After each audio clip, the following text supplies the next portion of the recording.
everyone's saying it, but technology and AI, I mean, that's a huge Okay. change, and people are kind of taking matters into their own hands more now that they have that. But unfortunately, AI isn't perfect. There was actually, I believe it was last year, or the year before, there was a new rule where if attorneys use AI with Williamson County, we have to specifically say we used AI in here because there are so many errors that are involved with it, and it's not the Texas probate code. It's AI. It's taking from a bunch of different sources to put something out.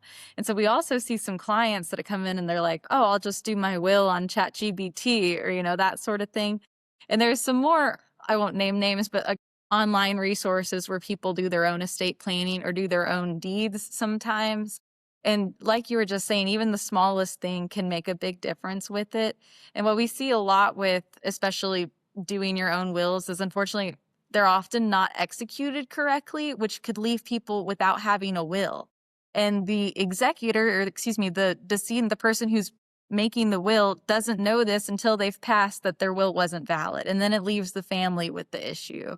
So like we said before, it's just one of those things that's not great to skimp out on. This is the last gift you can give your family, is having a good estate plan or having proper deeds draft, going with the right real estate agent to make sure that there's that clear chain of title, clear process for when you pass. Absolutely. It's so funny. Our second guest that has mentioned AI. It is becoming a common theme, and it's funny. I see it also in my work. I had a listing appointment last year. It was a referral.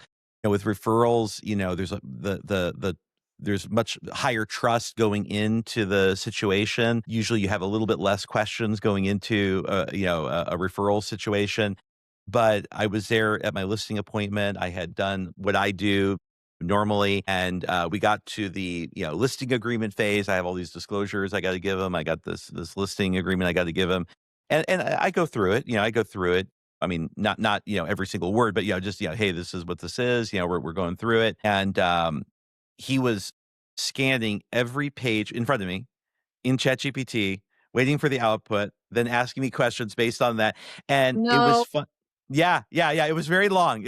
Yeah, and it was like and by the way, the whole transaction was like that. Every email, and now, I've been doing real estate for almost a decade now. So I have sold hundreds of houses. I have, this is definitely, I'm way beyond my first rodeo on this. Okay.